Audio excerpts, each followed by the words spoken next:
Roast lamb on Easter. It's a tradition for a reason. Juicy, flavorful, and meant to be shared. In today's video, I'm going to show you everything you need to know to make perfect roasted boneless leg of lamb, from next level seasoning to rolling and tying it properly, plus the ideal roasting time and temperature based on your preferred doneness. And to take it over the top, we're serving it with a bright herby mint chimichurri, a classic pairing that brings everything together. My promise to you, even if you've never cooked a leg of lamb before, by the end of this video, you'll feel like a pro. Let's get started. First things first, let's take the meat out of the fridge so it isn't ice cold when we start working with it, which helps it cook more evenly. Then we'll adjust the oven rack to the middle position and preheat it to 425 degrees. Then we'll place a wire rack on a sheet pan and set it aside. If you have a roasting pan with a V-rack, that works too. The goal here is to keep the meat lifted so the heat can circulate evenly, giving us a beautifully roasted lamb.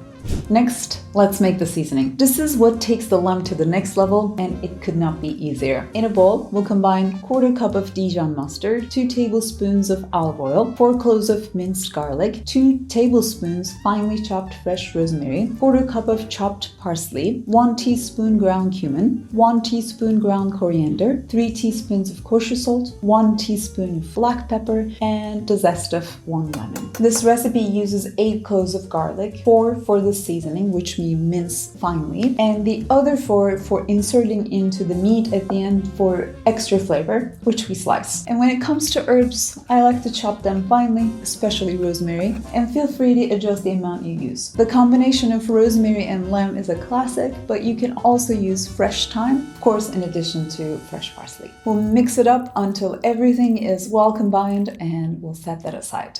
Now that our oven is prepped and seasoning is ready, let's get everything set before handling the meat. Having your workstation ready means less mess and fewer hand washes. Trust me, it makes a difference. If you have a dedicated cutting board for meat, this is a good time to use it. I used to work with a smaller one, which gets the job done, but I recently upgraded to a larger one that is perfect for big cuts like this. Either way, grab the biggest one you have. Sharp knife for trimming, kitchen twine to tie the roast, a pair of kitchen shears for cutting the twine, stretch film for covering the meat, a meat mallet for evening it out, if you prefer, disposable gloves to keep things clean and easy, and finally paper towels, which I forgot to film.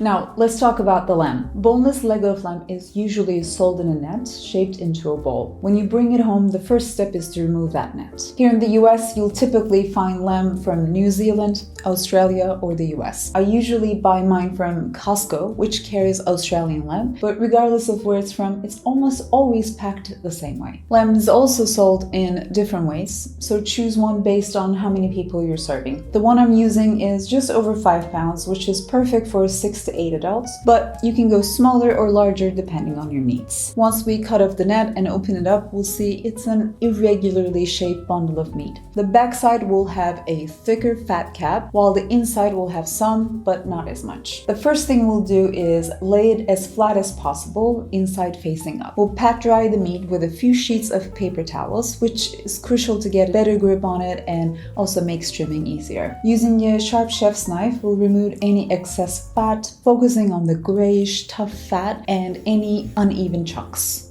Now, here I want to take a minute and explain it without going too scientific on you. That grayish fat is where most of the gamey flavor comes from. Lamb fat has a low smoke point, meaning it breaks down quickly at high temperatures, releasing strong, distinctive aromas. On top of that, this particular fat has natural compounds that give it that distinct bold taste. Since it doesn't break down well when cooked, trimming it off helps mellow the flavor while keeping the meat juicy and delicious. Now, the outer fat cap is different. Unlike the inner fat, this one renders as it cooks, adding moisture and richness to the meat. Instead of removing it completely, we'll trim it down to a thin, even layer, just enough to enhance the flavor without overwhelming the lamb. Though if you want, you're more than welcome to keep the whole fat on top. It's a personal preference. So, in short, inner fat, gamey and tough, best removed. Outer fat, rich and flavorful, best trimmed, but not removed entirely.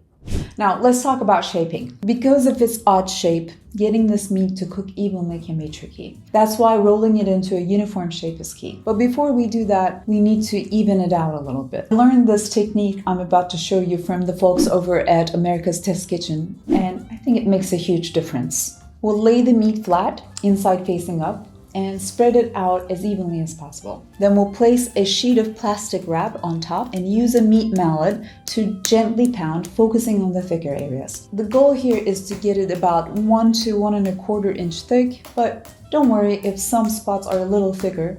We're doing this just to make rolling easier. Next, we'll season the meat inside and out. We'll spread about 2/3 of the Dijon garlic mixture evenly over the meat, making sure every inch is coated with that incredible flavor.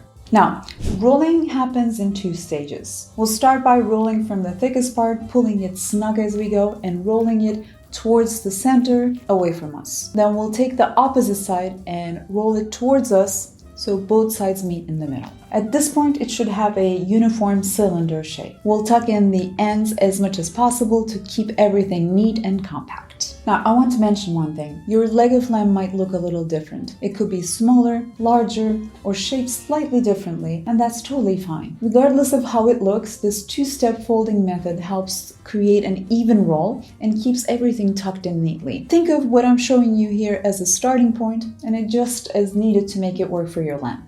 Next, we'll tie the roast to help it hold its shape and cook it evenly. For a 5-pound leg of lamb, we'll need to secure it in about 7 to 8 places, spacing the ties about 1½ inches apart. When it comes to tying, I like to keep it simple. We'll start in the middle, working our way toward both ends, making sure each knot is snug. Once it is secured, we'll trim off any excess twine and check that the lamb is holding together in one solid piece. If any parts are sticking out, just tuck them in to keep everything neat. Now, let's add even more flavor. Using a paring knife, we'll cut 14 to 16 slits evenly across the surface of the lamb. Then we'll take those sliced garlic we saved up from earlier and tuck a piece into each cut. I'm using about 4 medium cloves, but feel free to adjust it. I've seen some recipes use as many as 12 cloves, so you do you. Finally, we'll spread the rest of the Dijon herb mixture over the meat, making sure all sides are evenly coated.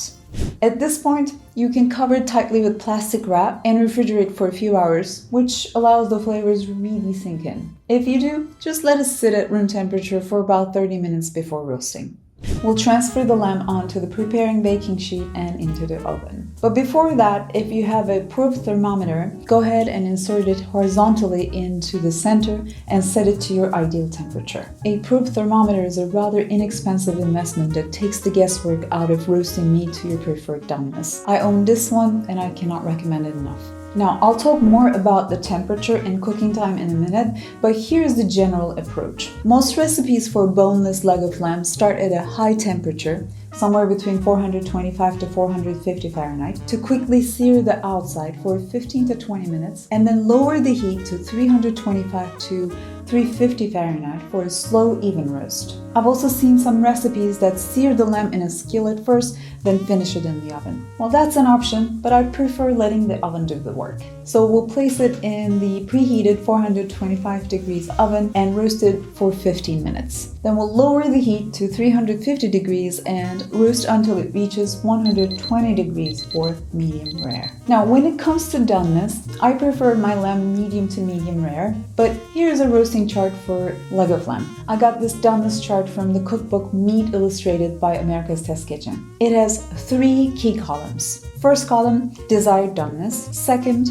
cooking stop temperature, when you take the meat out of the oven. Third column, final temperature after resting, which is about after 10 to 15 minutes of residual cooking. That second column is key. It's the temperature where you stop cooking, knowing that the temperature of the meat will continue to rise as it rests, reaching your preferred doneness before serving. In this case, the residual heat will likely raise the temperature by 5 to 10 degrees during the 10 to 15 minutes of resting. That means if I pull my lamb at 120 120 degrees, it should reach around 130, which is exactly how I like it. Perfectly tender and juicy. Now, when it comes to roasting time, most recipes tell you to plan for 15 to 20 minutes per pound, but in my experience, it's actually closer to 10 to 15 minutes per pound. For example, this 5-pound leg of lamb reached 120 degrees in about 50-55 minutes, using the temperatures I mentioned earlier. So while time is a useful guideline, I highly recommend relying on a meat thermometer for accuracy.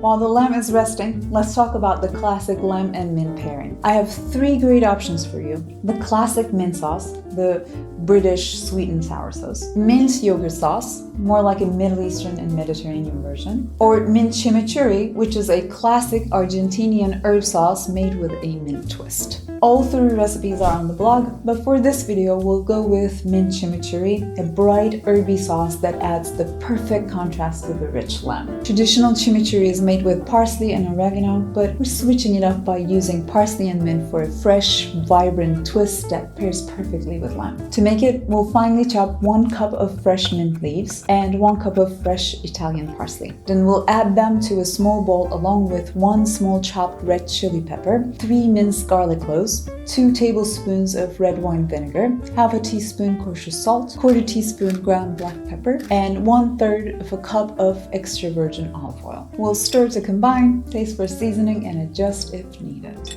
Now our lamb has rested, the sauce is ready, it's time to serve. We'll carefully transfer the roasted leg of lamb to a cutting board and gently remove the butcher's twine, making sure not to disturb the structure too much. Then we'll slice the meat into 1-inch thick pieces. To keep it steady as we slice, we can use either our hand or a pair of kitchen tongs. Now, all that's left to do is plate it up, drizzle on some of that bright mint chimichurri, and enjoy.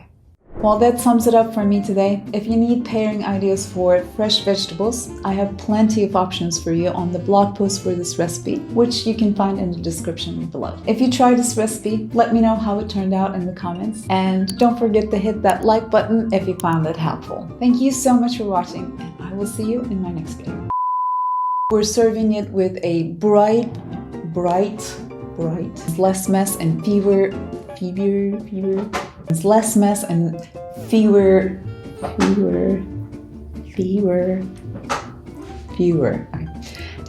This is it. We're done, almost.